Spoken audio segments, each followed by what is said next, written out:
Hello, everyone. Thank you for joining us today as we talk about the resources the National Pediatric Practice Community on ACEs can provide to help streamline the planning and implementation of ACEs screening at your practice. My name is Skylar Nahi, and I'm a member of the NPPC team at the Center for Youth Wellness. Our aim in the NPPC is to accelerate your process by providing members with useful information and supports needed to integrate ACEs screening from organizational, staffing, and operational perspectives. This webinar is intended to highlight the types of resources available on the NPPC members website and talk about how you might use some of them to help you in your ACEs screening efforts. I want to remind everyone here today that this website is intended to be co-designed, that is, responsive to members' needs. This depends somewhat on you, so we hope that after seeing what the site offers and its potential, you'll be inspired to reach out to us and other members with your ideas, learnings, and other helpful resources you may have come across or are already using. If you're already screening and would like to share your process and story with the member network, please be sure to contact us after this webinar. We'd love to talk to you. I'd like to start by orienting you to Zoom and some of its features to be sure everyone can see the slides, hear us, and actively participate in today's webinar. If you're having trouble hearing me, please check your audio settings to test the mic and speaker system, and you can also live chat with Zoom if you need to troubleshoot. If all else fails, you can call into the webinar with your individual participant number and just listen in. We're also recording this webinar, and the recording will be posted on the NPPC website. Please look to the bottom right for the chat function. This feature enables you to chat either with the panelists or with everyone on the webinar. During the presentation, we encourage you to dialogue with one another and ask questions via the chat function. We will attempt to respond to the questions and comments contemporaneously. However, for those that we don't reach, we will address them in a Q&A section at the end. And again, if we run out of time at that point, we will address those questions in email after the webinar. We will also be asking a question of the group via a poll that will pop up in your Zoom window. So this is who you'll be hearing from today. As I said, my name is Skylar Nahi, and I'm a member of the NPPC team at Center for Youth Wellness.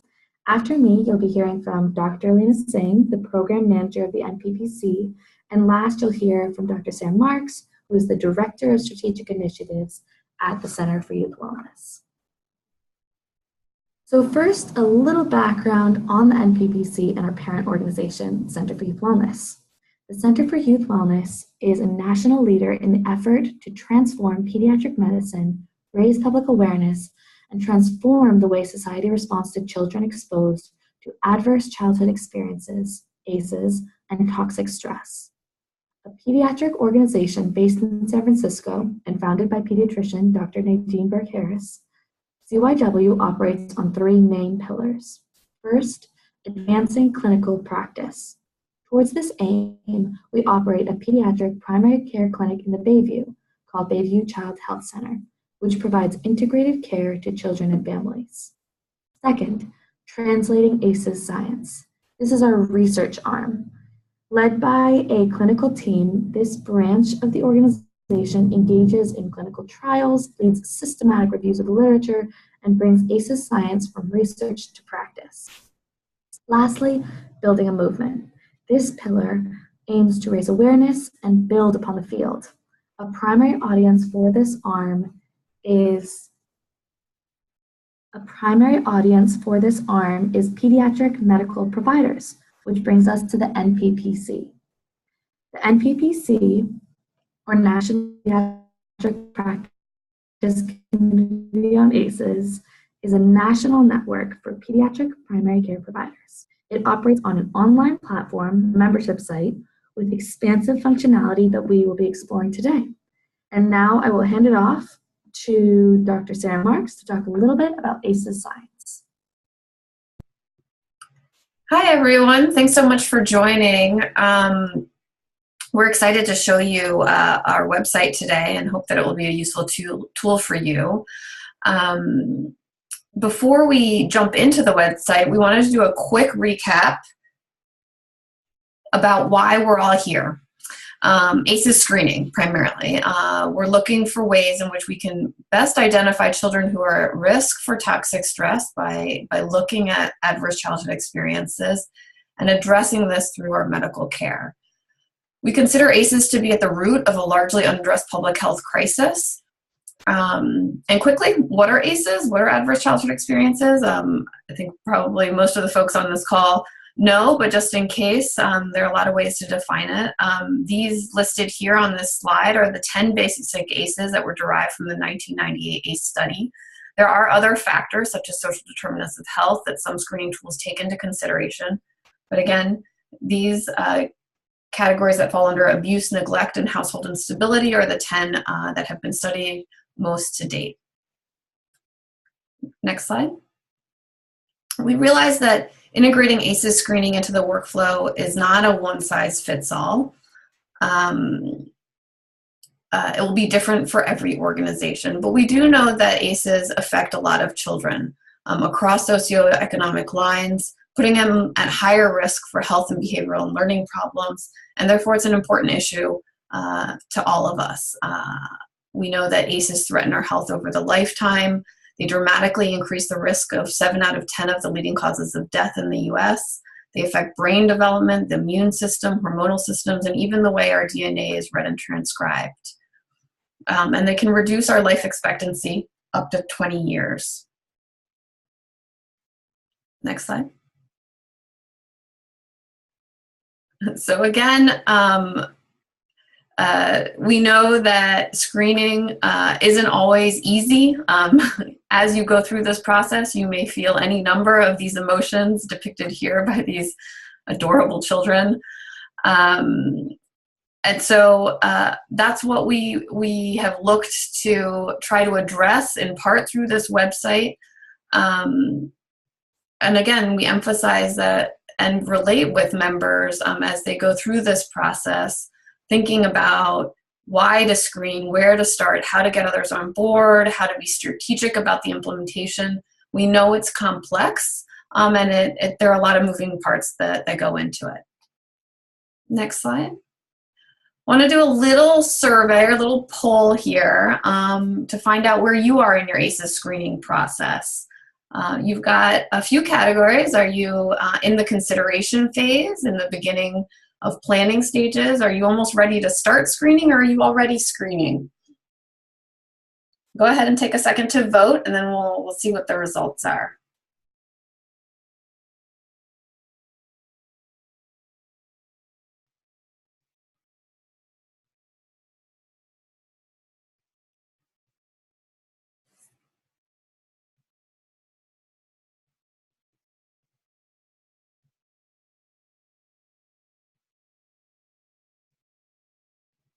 All right, look at that. So we've got about a quarter of the group is in the consideration phase, so we're still exploring, I imagine, sort of the pros and cons.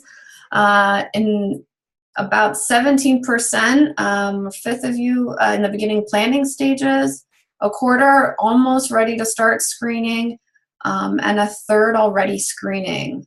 Wonderful.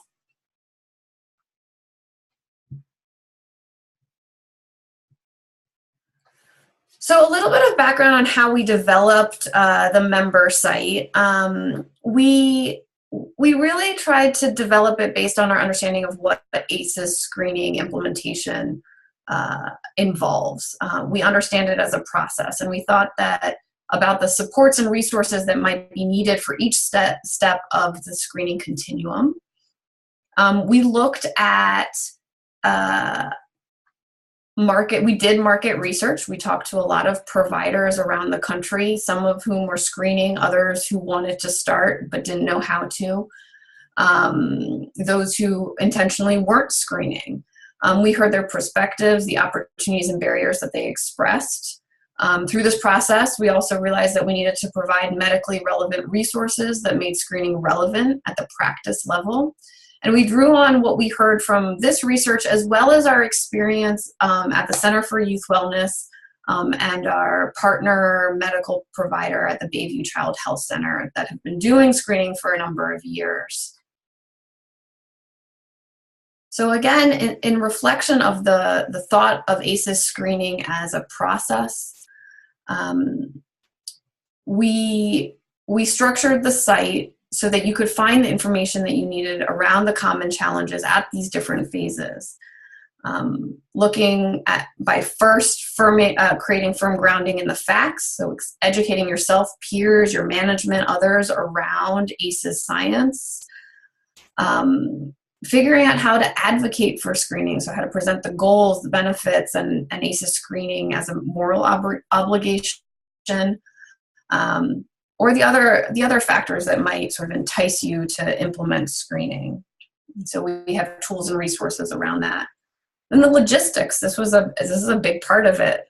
Who and when do you screen? What tools do you use? What interventions and resources will you provide? And we have materials on that. And then looking at operational issues and considerations. So tracking and reporting, implementing new policies, legal considerations, and staff self-care. Okay, now I'm going to pass the mic over to Lena Singh, who's our program director. So she's really going to walk us through all the parts of the site, so you can see it. Thanks, Sarah. So as Sarah mentioned, we've really envisioned ACEs screening as a process. And as such, the NPPC member website is organized into 4 main sections, each with multiple subsections that reflect different stages of that process. So the 4 sections, we have knowledge base, screening resources, operational resources, and the member center. And you can see the subsections here. So now we're going to dive into the website. I'm actually going to take you to the NPPC member site, and we're going to take a closer look at some of the various sections and what you can find there. As you can see my screen, and I'm going to take you on a tour of the site. So the homepage here highlights some of the information that can be found in each section of the site. Featured events, a member spotlight, some frequently asked questions. We'll be going over some of those a little bit later. We also have a member user guide that walks you through what types of materials are in each section of the website. Gives you a sense of the 4 sections, the main sections of the site, and the types of tools and resources that can be found there. Here we have some additional featured content on the website, some additional tools and resources. Scrolling down to a survey. So we will actually be using the survey data that we collect to better understand our membership and to ensure that our resources are responsive to the needs of our members. So if you are currently an NPPC member and have not yet completed this survey, please be sure to do so. The survey question on the homepage will be continually updated, so please be sure to check back for new survey questions in the future. And here is a quick snapshot of your NPPC peers. And of course, as the community continues to grow, this will continue to change as well. So the first section here, knowledge base, is really about educating yourself. Here you'll find research studies and publications related to ACEs and toxic stress, materials to help you define why you want to implement screening, as well as materials to help you make the case for screening within your practice. So starting with access the research, we've carefully curated and selected seminal research articles for this section that we feel reflect the scientific foundation around this issue. So this research library can help members expand their knowledge and be well-versed in the medical and pediatric literature around ACEs and toxic stress. As you can see here, we have a filter capability based on different categories and topics related to ACEs and toxic stress. And the materials that we have in this library really range from in-depth research on a particular topic, fact sheets, policy statements, as well as more general reviews. We plan to continue adding materials to this library as relevant research publications continue to emerge. And as an interactive feature, which we think is kind of fun, you can use the light bulb function down here for each article to indicate which specific materials you find useful or interesting.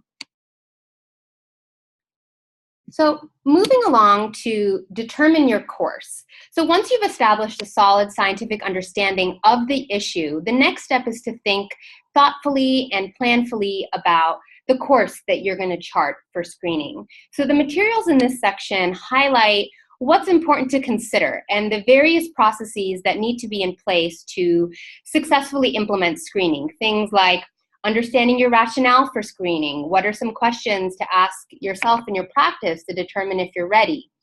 And here's an example of a worksheet, which you can find down here. I have it open.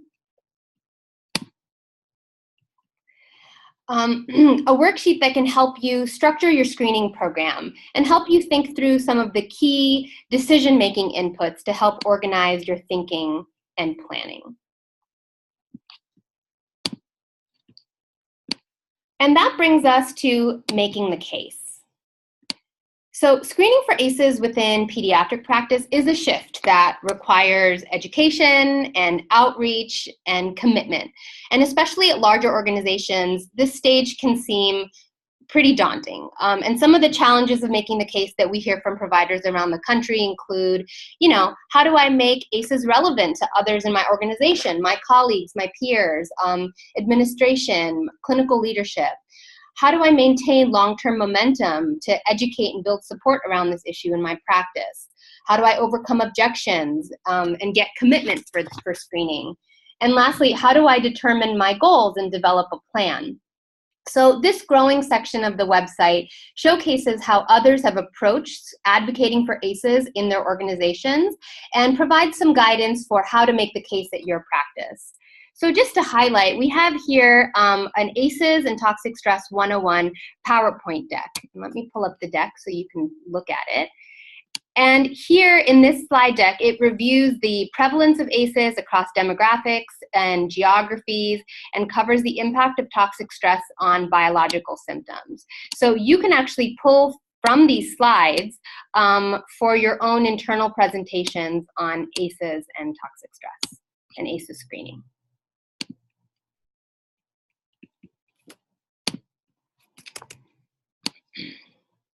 So moving along to screening resources.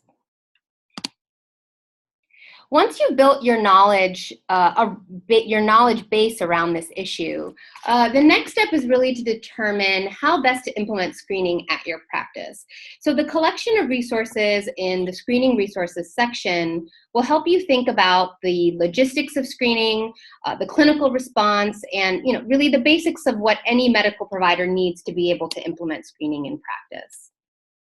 So the first step is to pick the questionnaire. So you can see in this section the overall landscape of screening approaches and different types of tools available here. This table that we have allows you to compare and contrast screening tools by various categories, including the design purpose, the target population being screened, who completes the tool, and more.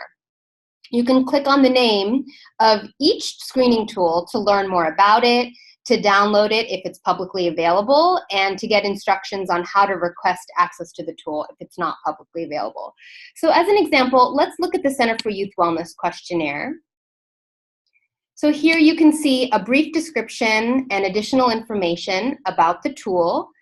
For example, just to point out a few details, we see here that the Center for Youth Wellness ACE questionnaire is a clinical screening tool that calculates cumulative exposure to ACEs in patients ages 0 to 19. And in terms of scoring, respondents are asked to report how many experience types or categories apply to them or their child. So not which experiences apply, i.e. the items on the tool itself are de-identified.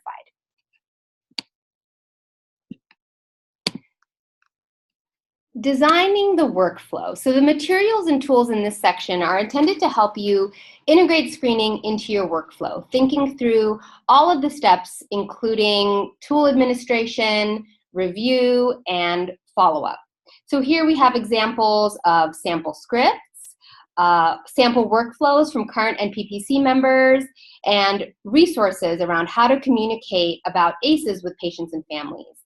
We hope to grow this section with other member materials and examples of workflows from folks who are screening. So please share your materials with the NPPC team so that we can showcase your great work.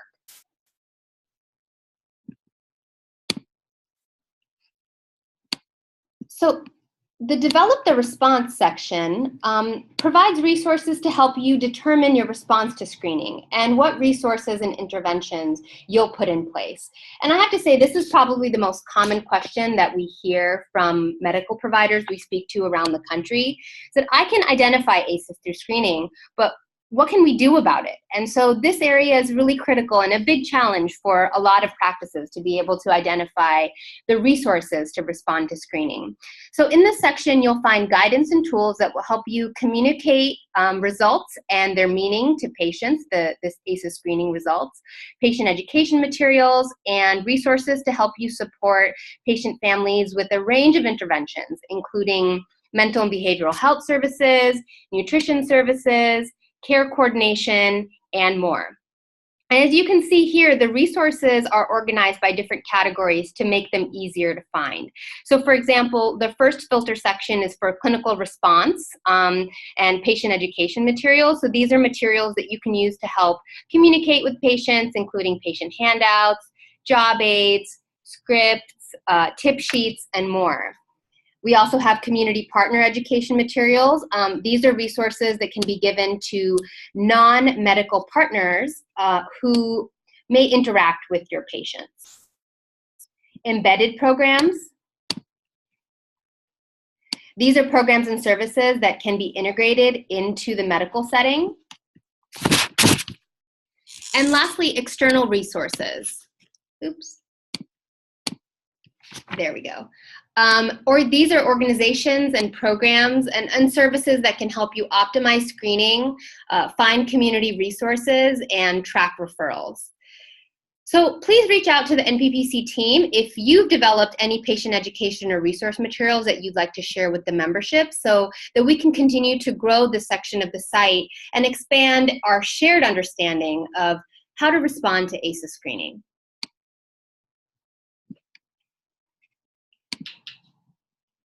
Moving along to operational resources. So ACEs screening implementation depends on defining and putting policies and procedures and other types of administrative supports in place. And we've actually started adding information to this section to help members think this through and to set up their staff and organizations to be able to screen systematically.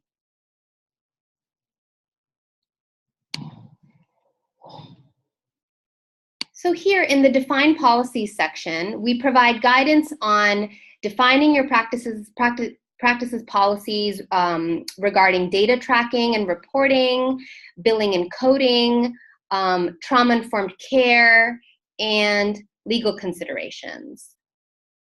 So just as an example, here's an article that provides some guidance on and workarounds on documenting and tracking your practice's screening efforts with paper screeners or in your electronic health record. Just to give you an example of some of the resources that you can find in this section. The Prepare Staff subsection is focused on developing approaches to support your staff, including training and education resources, as well as self-care to protect against burnout and vicarious trauma, secondary trauma that your staff may experience. So it's important to anticipate what additional resources your team may need and the supports that are necessary to bolster staff health and well-being so that they can maintain high levels of engagement with patients and families experiencing ACEs. So just to review a few of these filters, as you can see here, we flag the trainings and the resources that give CME credit. We have resources and trainings around organizational development, improving patient-provider communication, and self-care.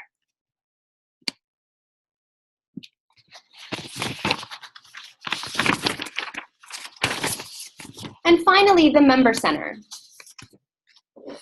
So the Member Center is where you can find information about other members, You can find answers to frequently asked questions, information about our pilot sites, which I'll talk about in just a second, a calendar of ACEs-related events and conferences, and more. So starting with the member directory, the member directory allows you to see who's part of this network, who's part of the NPPC network. We would encourage those of you that are NPPC members already to please complete your profiles on this site so that others can learn more about you. So for example, we sometimes receive questions from members asking, who else can I connect to in my area? Are there other providers screening or considering screening in my local community? And completed profiles would help folks identify those contacts. Also, learning about who's part of this network can help foster peer learning and connection to strengthen this community of providers. So please fill out your member profiles. We'd love to know more about you.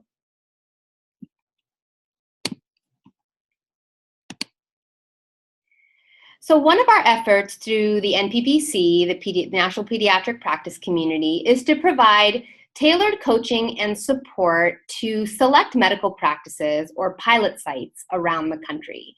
We are facilitating these sites through the process of adopting an ACEs screening protocol that's relevant to their delivery setting and their patient populations.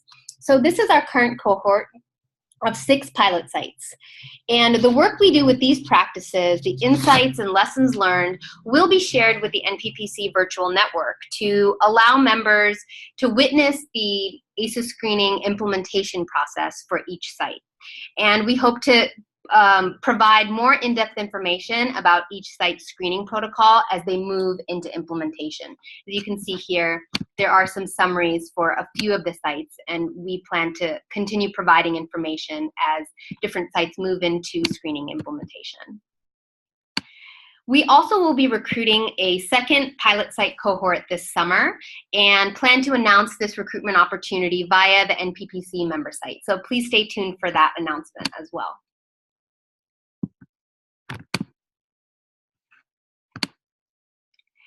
Here in the frequently asked questions section, we've posted questions that we get from our membership and provided information and answers on a range of issues related to the NPPC, our pilot sites, ACEs screening and protocol development, and details around the website usage.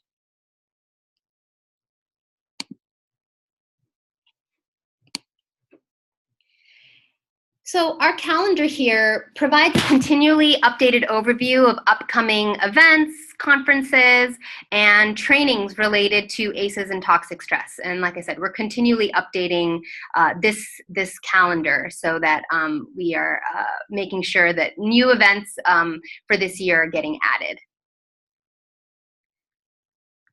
And lastly, if you're interested in contacting a fellow NPPC member, you can actually go here up to your name. So you can see my name up here in the top right-hand corner. If you click on Activity Log, so you can actually message another user using the @ symbol followed by their username, and their username appears next to their name in the member directory, which is in the Member Center. You can also send them a private message if you'd like via the Private Message tab. And this profile tab is actually how you complete your member profile. So you can add information about your organization, the city that you're in, and your title. So that concludes our website tour. Let's go back to the slides here.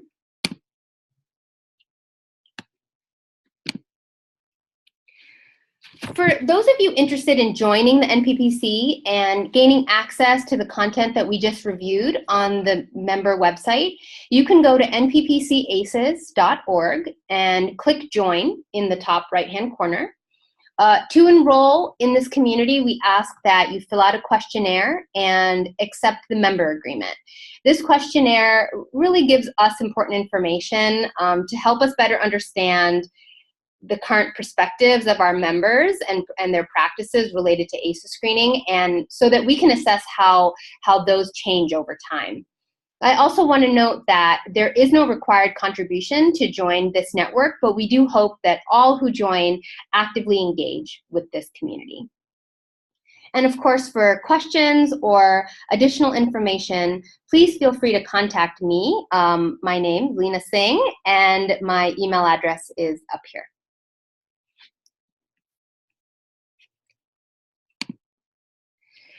So now we can move on to the question and answer portion of the webinar. We're happy to answer your questions about the website, NPPC membership, other topics you're interested in.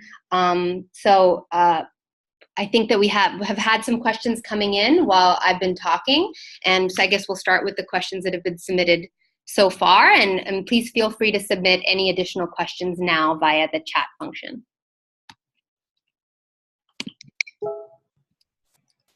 Great, so I think one of the first, this is Sarah Marks, one of the first questions that came up was around whether we recommend screening parents for ACEs, in particular when we're working with children who are very young, or if we're working with family practice or family medicine. There are many people who are screening parents for their own ACEs as a way of looking at risk. I think most of the science that we have points to parents' experiences of adversity affecting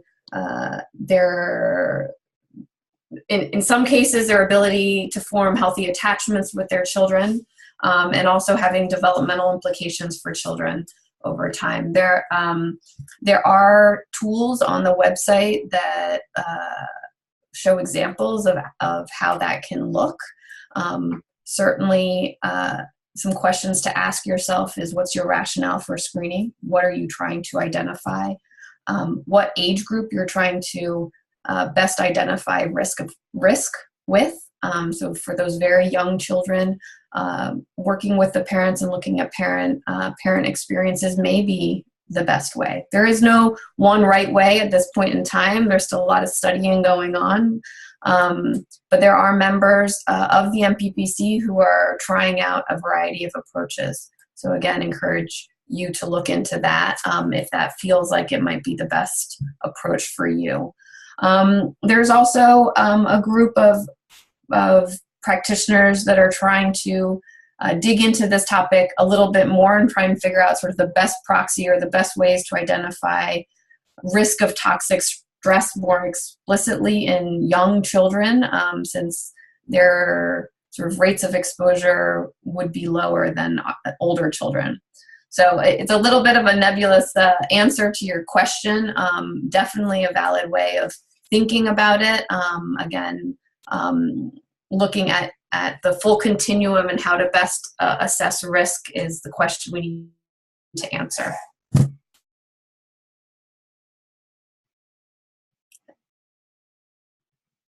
Sky, I'll look to you to tell me if there's further questions we need to answer or who should go next.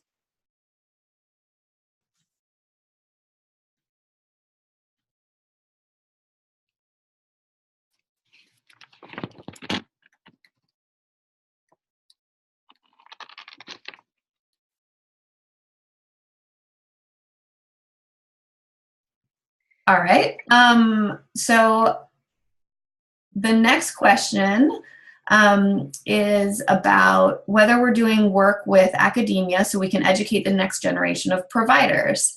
I love this question. This is a big area of interest for me personally. There are some folks who are doing this. We at CYW and the NPPC have yet to move explicitly in that direction, though we do have residents that are members of the NPPC, and in some cases, residents have been a very powerful champion for ACEs screening within their programs, and we hope to see that continue. I would love to continue talking to you, Anne, about your ideas if you would like to explore further.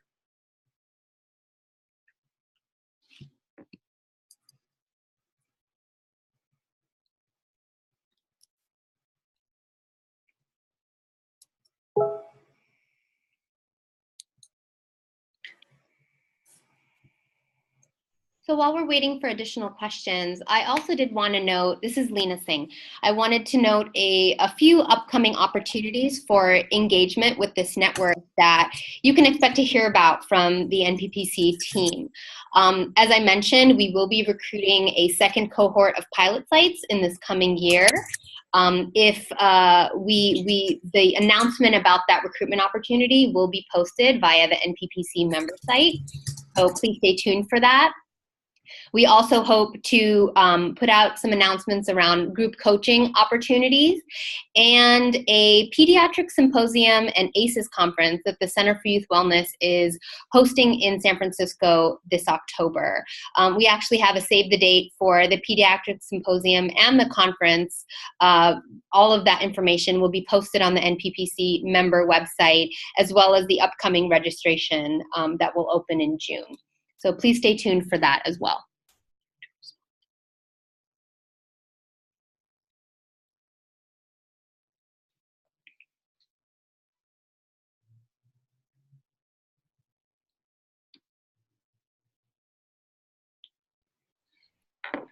So it seems that there's a question around who's eligible to join the NPPC. We ask that folks who join are members of a medical practice, so either a medical provider themselves or part of that care team. That can include medical assistants, front desk staff, perhaps the integrated behavioral health team at that medical practice. So it looks like there's a question here for somebody who wears a number of different hats. And has a question around sort of their eligibility. Like I said, we do ask that NPPC members are part of a medical practice so that we can understand the process of screening within that context. But if you have additional questions about your eligibility as a member and how you might get access to some of the resources, please feel free to reach out to our team offline after the webinar, and we'd be happy to follow up with you.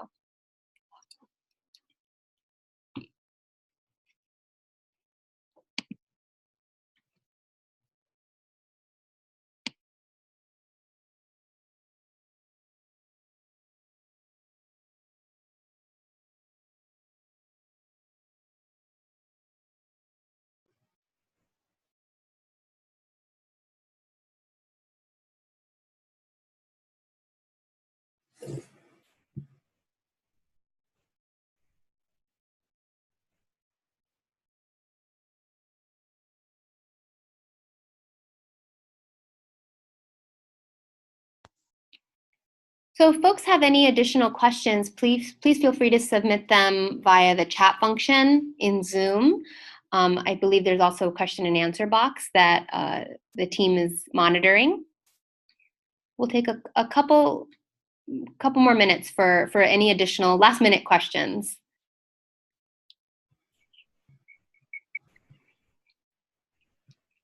I'll just jump in and say that, I think the best way to explore the site is to get on the site and explore it.